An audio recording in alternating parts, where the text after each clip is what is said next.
अपनी बीवी से तो कभी नहीं बोलेंगे, बाहर से आएंगे एकदम ऐसे मुंह बना के बोलेंगे बीवी से कि जैसे कोई तानाशाह, कोई बादशाह हो और वो नौकरानी। अरे खाना लगा, कपड़ा धो, खाने के अंदर कमी बेशी हो जाए तो फौरन थप्पड़, और ज्यादा अगर थोड़ी सी वो करे तो बहुत से लोग 3 तलाक भी बोल देते हैं, 1 2 3 जा। औरत को ये मकाम दिया है आज हमारे जवानों ने, और साबिक नौजवानों से भी ये गलती हो जाती। साबिक नौजवान का मतलब जो बूढ़े हजरात हैं, हमारे ताऊ चचा, उनसे भी ये गलती होती। यही तरीका था मोहम्मद अलैहिस्सलाम का। मोहम्मद अलैहिस्सलाम अपने प्यार का इजहार करते थे अपनी अहलिया, अपने अज़वाज मुतहरात, अपनी वाइफ के साथ। आज है कोई इन सुन्नतों को जिंदा करने वाला? अल्लाह के नबी अलैहिस्सलाम सफर पर बाहर जाते थे तो कुरान अंदाजी करके अपनी अहलिया को साथ लेते थे, अपनी अहलिया को सफर पर ले जाने के लिए। आज कोई नहीं है ऐसा जो अपनी बीवी को बाइक पे बिठाए और लेकर जाए कहां, जमुई या झाझा, कि चलिए मैडम मेरी सैलरी मिली है आपको शॉपिंग करा दूं। नहीं, कभी नहीं चाहते, कभी करते भी नहीं, हालांकि करना चाहिए। शरीयत ये कहती आप अपनी वसात के मुताबिक वालल मूसी क़दरुहु वालल मुक़्तिरी क़दरुहु, आप अपनी इनकम के मुताबिक, अपनी एनर्जी के मुताबिक, अपनी बैंक बैलेंस के मुताबिक आप अपनी बीवी को, बीवी बोल रहा हूं मैं, कोई और नहीं, गर्लफ्रेंड नहीं, कोई और पराया नहीं, गैर महरम नहीं, अपनी बीवी आपकी शरीक हयात, आपकी लाइफ पार्टनर। जैसा तुम खाते हो वैसे बीवी को खिलाओ, जैसा तुम पहनते हो वैसे बीवी को पहनाओ, जैसा तुम बाहर जाते हो अच्छे अच्छे कपड़े लेते हो तो बीवी को भी सूट सलवार दिलाओ। और अल्लाह के नबी अलैहिस्सलाम का फरमान भी, कुरान का इशारा भी है कि अगर तुम्हारी सैलरी जब महीने के अंदर मिलती है तो अपनी वाइफ को बाइक के पीछे बिठाओ और कहो कि चलिए मैडम आपको जरा शॉपिंग करा के लाते हैं। आप जाइए 2 महीने में, 3 महीने में शॉपिंग करा करके लाइए। देखिए कभी भी इज़्दिवाजी जिंदगी के अंदर खटास नहीं होगी, कभी भी नहीं होगी। और यहां तक मैं आगे बढ़कर कह रहा हूं, जवानों की भावनाओं को समझते हुए कि आप साल में एक बार एसी टिकट कटवा कर आप दिल्ली जाइए घूमने के लिए, आप कलकत्ता जाइए घूमने के लिए अपनी फैमिली को लेकर, अपनी बीवी बाल बच्चे के साथ, अपनी अहलिया और अपनी लाइफ पार्टनर के साथ। आपकी बीवी अगर रूठ जाती है घर में तो देखिए कि मूड बहुत खतरनाक है, तो मार्केट जाओ और 200 रुपए की एक अंगूठी खरीदो चांदी की और लाकर उसको पहनाओ, अपनी प्यार का इजहार करो। अल्लाह ने उसके दिल को नरम बनाया है, कभी भी घर के अंदर झगड़ा नहीं होगा, कभी भी रंजिश नहीं होगी अपने आपकी बीवी के साथ। बीवी को तो कभी आई लव यू नहीं बोलते, अब बाहर पता नहीं कितने कनेक्शन होते हैं। ये ऐसा है कि नहीं है? ये तरीका गैरों ने अपना लिया। अरे मोहम्मदुर रसूलुल्लाह जब अपने अज़वाज मुतहरात को बाहर ले जा सकते हैं, और यही नहीं, हजरत बताएंगे हदीस में है, एक रिवायत में है कि 1 मरतबा 2 मरतबा मोहम्मदुर रसूलुल्लाह अम्मा आयशा के साथ बाहर सफर में गए, लोगों का काफला। अल्लाह के नबी ने कहा साहबा से कि तुम लोग आगे हो जाओ, आगे हो गए। मोहम्मदुर रसूलुल्लाह पीछे से आयशा से बोलते, आयशा आ जाओ हम लोग रेस लगाते हैं। ये देखिए रेस, कबड्डी, अपनी अहलिया के साथ कबड्डी। कौन? अल्लाह के रसूल। आज बीवी को कहते हैं कि ये चुड़ैल कहां से आ गई, जब से आई मेरी जिंदगी को खत्म कर दिया इसने। और हमारी माँ बहनें भी ये बोलती हैं, आपके पास आज तक मुझे मिला ही क्या, आज तक आपने मुझे दिया ही क्या। हमारी समाज की वो बेटियां भी बड़ी नाशुक्री होती। मोहम्मदुर रसूलुल्लाह अपनी अहलिया के साथ रेस लगाते हैं कबड्डी का। क्या जा आयशा, देख तेरे अंदर ज्यादा एनर्जी है कि मेरे अंदर ज्यादा एनर्जी है। हालांकि मोहम्मद रसूलुल्लाह के अंदर 10,000 जवानों से कहीं ज्यादा ताकत थी, फिजिकली ताकत, वैसे भी ताकत 10,000 जवानों को एक हाथ में पलट सकते थे उठाकर। आपको वो तारीख याद होगी, रुकाना इतना बड़ा बहादुर था कि जब उनको एक ऊंट के खाल पे रखा जाता था, उठाया जाता था तो वो खाल फट जाती थी, इतना बड़ा बहादुर। लेकिन मोहम्मद रसूलुल्लाह को चैलेंज करता, ऐ मोहम्मद अगर तुम अपने दीन में सच्चे हो, अगर तुम अपनी शरीयत पे सच्चे हो तो आ जाओ, एक एक हाथ हो जाए, कुश्ती हो जाए तुम्हारी तुम्हारी और मेरी। नबी पाक अलैहिस्सलाम ने देखा वहां पर आज इस्लाम की इज्जत खतरे में है, आज इस्लाम की अदालत खतरे में है, आज इस्लाम की सच्चाई खतरे में है। इस वाक़े से ये पैगाम मिलता है आज के मुसलमानों को, अगर आज भी इस्लाम को चैलेंज किया जाए, अगर आज भी इस्लाम की सच्चाई को बदनाम करने की कोशिश किया जाए, तो आपको हिंदुस्तान के संविधान के मुताबिक, हिंदुस्तान के कानून के मुताबिक खामोश नहीं बैठना चाहिए, अदालत का दरवाजा खटखटाना चाहिए, बल्कि फंडामेंटल राइट्स आपके हैं। अगर आपकी सदाकत को, आपकी अदालत को कोई अगर मसलने की कोशिश करता है तो उसके हाथों को तोड़ दो, उसकी आंखों को फोड़ दो। हिंदुस्तान के संविधान को साथ रखकर हिंदुस्तान के कानून को हाथ नहीं लेना, बल्कि हिंदुस्तानी संविधान के मुताबिक अमन और शांति के साथ जुल्म का मुकाबला करना, जालिम का सफाया इस धरती से करना है। ये पैगाम नबी की नबूवत वाली जिंदगी से हमें मिलती। मोहम्मद रसूलुल्लाह ने कहा बुलाओ सबको, मोहम्मद इब्न अब्दुल्ला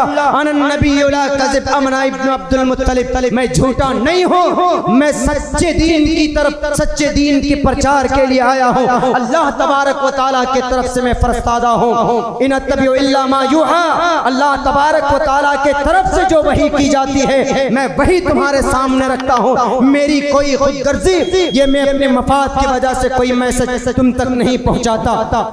मैं बसौ यमिदम बदामी जुष्टम दवा बिरतमानो शबियम कामे तत्मगुर्नम कुर्नमितम ब्रह्मानम तमुर्शिदम सुमिधाभ। इंसान मनुष्य देवगुण जब किसी बात का प्रचार करता है वो ईश्वर के तरफ से संदेश होता है लोगों के लिए। मोहम्मद रसूलुल्लाह ने इसी को कहा कि रुकाना आजा, आज तेरे से दो हाथ हो जाए। सारे लोग जमा किए गए, बीच मैदान में खड़े हो जाते हैं मोहम्मद रसूलुल्लाह। रुकाना दौड़ कर आता है। रुकाना उस वक्त का सबसे बड़ा, जैसे आज के डेट में WWF के अंदर बड़े बड़े रेसलर होते हैं, उस जमाने के अंदर हजरत, उस जमाने के अंदर रुकाना, और उसके बाद रुस्तम फंदेयार था। रुस्तम से भी बड़ा बादशाह उसके जमाने में, बड़ा बहादुर और बड़ा रेसलर कोई नहीं हुआ। रुकाना ने कहा, रुकाना ने चैलेंज किया कि मोहम्मद पहले तुम करोगे हमला के पहले मैं करूंगा बात। मोहम्मद रसूलुल्लाह ने कहा कि पहले तुम ही शुरू करो। अल्लाह के नबी अलैहिस्सलाम खड़े हैं, रुकाना पूरी ताकत के साथ बढ़ता है और मोहम्मद रसूलुल्लाह को चित करने की कोशिश करता है। आप अलैहिस्सलाम उसकी कमर पर यहाँ पर हाथ डालते हैं, एक हाथ से उठाकर उसको नीचे आराम से उसको पटक देते हैं। वो कहता है कि नहीं ये चीटिंग है, मुझे समझ में ही नहीं आया तुमने क्या किया। 3 बार ऐसा ही हुआ, 3 बार उस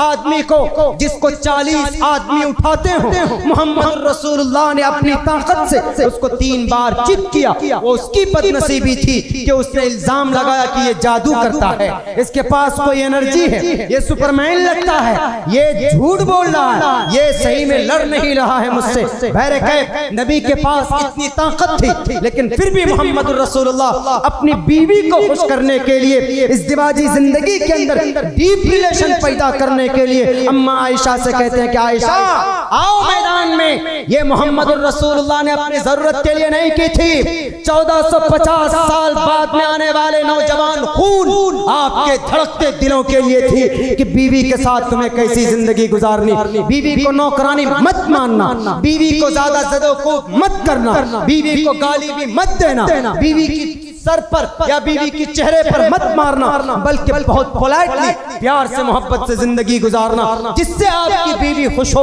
उस कदम का पहल उस अमल का इक़दाम करना। नबी पाक अलैहिस्सलाम ने रेस लगाया, निशान लगाई, कहा कि आयशा चलो 1 2 3 बोल कर चलना शुरू हुआ। अम्मा आयशा जीत जाती, अम्मा आयशा जीत गई। क्यों? बदन हल्का था, गोश्त कम था बदन में, छोटी थी उस वक्त। तो अल्लाह के नबी अलैहिस्सलाम को कहने लगे आप तो हार गए, मैं जीत गई। वी वन द मैच, मैं जीत गई। आई वन द मैच, मैं जीत गया, आप हार गए। मोहम्मद अलैहिस्सलाम ने कहा ठीक है, अगला मैच मेरा होगा। है कोई जवान जो अपनी बीवी के साथ ऐसा करता हो? नहीं, घर से आएंगे बिजनेस करके तो मुंह ऐसा बनाया होगा कि बीवी बेचारी देख के भी डर जाती। हमारे एक नौजवान दोस्त वो कहते हैं कि जब मैं घर जाता हूँ मेरी अहलिया ब्यूटी सिंगार करके बैठती, ब्यूटी ऑर्नामेंट खूबसूरती ज़ेब व ज़ीनत करना जायज है, जायज सामान के जरिए अपने शौहर के, किसी और के लिए नहीं। लेकिन यहाँ उल्टा है मैटर। बाहर मार्केट में जाएंगे तो जनाब एकदम खूब बन सवर कर और मच्छरदानी जैसा लिबास पहनकर बाहर जाएंगे ताकि भड़काएं, और घर के अंदर आएंगे शौहर के सामने तो वही फटीचर, वही फटा पुराना कपड़ा।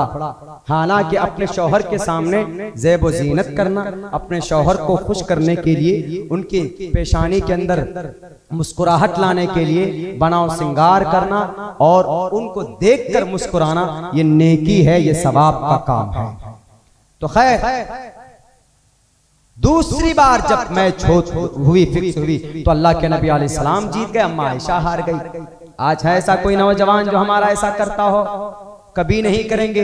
अभी हमने कुछ दिनों पहले देखा किशनगंज की सरजमीन पर एक गैर मुस्लिम जोड़ा, और अगर कोई लड़का ऐसा करता भी है ना, अपनी बीवी को बिठा करके शॉपिंग वॉपिंग के लिए, घूमने के लिए जाए या ऑनलाइन खाना भी मंगवाए, कभी घर पे, कभी तौफीक होती है ऑनलाइन खाना मंगाने की, वही दाल रोटी, वही चावल भात घर की बीवी की, नहीं, घर के माहौल को खुशगवार करने के लिए आज तो बैठे बैठे यहाँ क्लिक करो, घर के अंदर ऑनलाइन चिकन चिल्ली आ जाएगा आपका, चाउमीन आ जाएगा, बर्गर आ जाएगा आपका खाने के लिए। घर से बाहर से खाना भी मंगवाओ, कभी कभी खिलाओ अपनी रानी को, अपनी लाइफ पार्टनर को, शरीक हयात। वो एक दोस्त है, नौकरानी नहीं है।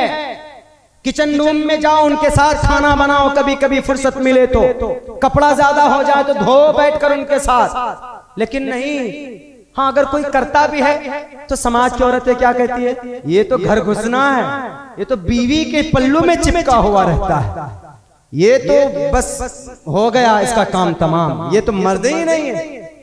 अरे ये तरीका मोहम्मद रसूलुल्लाह का था कि नहीं था? पूछे, उलमा बैठे हैं। असर के बाद, असर से मगरिब तो मोहम्मद रसूलुल्लाह कहाँ रहते थे? अज़वाज मुतहरात के घर पे रहते थे। कभी कभी आटा गूंथते थे, बैठ के बातें करते थे, मज़ाहिया कलाम करते थे मोहम्मद रसूलुल्लाह। कभी कपड़े फटे होते थे खुद से दुरुस्त कर लेते थे, जूते भी खुद से दुरुस्त करते थे। आज कोई करता है? 2 दिन जींस पैंट पहनी, उठाकर फेंक दिया, धो के रखना। अब बेचारी वो बच्चों को भी पाले, आपको भी खुश रखे, घर के कामकाज को भी संभाले। आज इन चीजों को कन्वर्ट कर दिया हमने, बिल्कुल बदल दिया। अगर कोई लड़का खुदा ना खास्ता भूल चूक से, थोड़ी बहुत मोहब्बत बाकी है, अपनी बाइक पे बिठाकर अपनी मेम साहब को लेके जाएगा बाहर जमुई, तो उसकी माँ यानी सास ससुर, उस पुथौ की सास ससुर क्या कहेगी? मेरा तो नाक कटवा दिया इस पुथौ ने। क्यों? अपने मर्द के साथ बाइक पे बैठकर जाती है घूमने के लिए। अरे अपने मर्द के साथ ही तो जा रही है, अपने शौहर के साथ जा रही, किसी घर महरम के साथ तो नहीं जा रही। बीवी को चोरी चोरी सामान दिलवा रहे हैं। हमारे औलाद की भी, हमारे पेरेंट्स की भी गलती है इसमें। अगर आपकी बीवी पसंद नहीं करती है ज्वाइंट फैमिली में रहने के लिए, तो मौलाना खालिद सैफुल्लाह रहमान अपनी किताब में लिखते हैं, उसके नान और नफका अगर आपकी बीवी आपकी फैमिली के साथ नहीं बनता है, उनके घर का इंतजाम कीजिए, ये आपके लिए जरूरी है। कहां घूमते हैं आप? औरत है, नौकरानी नहीं है कि नौकरानी बना दिया या शादी कर ली, 40 साल से छोड़ दिया, वो गुजरात में, आप दिल्ली में 42 साल से बीवी को बीवी का दर्जा ही नहीं मिला। लेकिन इस्लाम ने आकर बताया है कि लोगों, औरत मोहब्बत की चीज है, औरत लाइफ पार्टनर। कभी भी उसको आप सर्वेंट, नौकरानी मत समझो, बल्कि शरीक हयात मानो। कभी उसको दर्द हो, कभी उसको बुखार हो, कभी उसको कोई तकलीफ हो, तो आप उनकी खिदमत कीजिए, आपका अखलाकी फरीजा। अगर ऐसे आप करते हैं, मैं आपको लिख कर देने के लिए तैयार हूं नोटबुक में। अगर आप अपने घर के अंदर इस तरह के मामलात अगर आपके हैं, आप कीजिए। खुदा की कसम, जो आज तलाक़ें हो रही हैं, आज जो 3 तलाक को खत्म करने की कोशिश की जा रही है, वो हम मुसलमानों की ही गलती की वजह से हो रही है। तलाक को हम चूंकि गलत तरीके पर इस्तेमाल करते हैं, छोटी छोटी बात हुई फौरन बीवी को 1 2 3 तलाक बोल देते हैं। नहीं, शरीयत और इस्लाम किसी के ऊपर जालिम या जुल्म बनकर नहीं आया, बल्कि औरत को अपना दोस्त मानो। कोई गलती, कोई कमी कोताही उसके अंदर है तो अच्छे अंदाज में, अच्छे तरीके से उसको हैंडल करने की कोशिश करो। इंशाअल्लाह जिना, तलाक के वारदात आपके घर के अंदर नहीं होंगे अगर इन उमूर को आप अंजाम देते हो। तो मैंने बोला है अपनी बीवी को आई लव यू बोलने के लिए, तो गलत मत समझिएगा इसको। आई लव यू सिर्फ गर्लफ्रेंड के लिए नहीं होती। आप अपनी बीवी से अगर परदेश में तो बात कीजिए रोमांटिक, अपने बीवी से, अपनी अहलिया से। अगर आपने ऐसा रिश्ता कायम किया तो आज बहरूपियों को, बेलगाम घोड़ों को बोलने की जरूरत नहीं होगी कि इस्लाम औरत को इज्जत नहीं देता। मुसलमान अपने समाज के बहू बेटियों के साथ वो नरमी का मामला नहीं करता। अरे उनको क्या पता उन अनपढ़ गवार को, जब माँ बनती है कोई औरत, अल्लाह के नबी अलैहिस्सलाम ने कहा, आज तो तुम कहते हो कि बेटी बचाओ बेटी पढ़ाओ, मोहम्मद रसूलुल्लाह ने और आगे बढ़ करके कहा, और चैलेंज है ये पूरी दुनिया के इंसानों को। मोहम्मद रसूलुल्लाह ने कहा कि लोगों, अपनी और अपनी बीवी, अपनी बेटी के साथ, अपनी बेटी के साथ जुल्म ज्यादती मत करना। क्यों? अगर घर के अंदर औरत बेटी की शक्ल में है तो तुम्हारी घर की रहमत है। अगर औरत तुम्हारे घर के अंदर बहन की शक्ल में है तो तुम्हारी घर की इज्जत है। अगर औरत तुम्हारे घर के अंदर बीवी की शक्ल में है तो तुम्हारी शरीक हयात है। अगर औरत तुम्हारे घर के अंदर माँ की शक्ल में है तो दुनिया के गद्दारों सुनो, इस्लाम ने औरत को क्या मकाम दिया है, क्या अथॉरिटी दी है। अल्लाह के नबी ने कहा कि अगर औरत माँ की शक्ल में है तो उनके कदम के नीचे जन्नत। क्या मकाम दिया इस्लाम ने औरत को।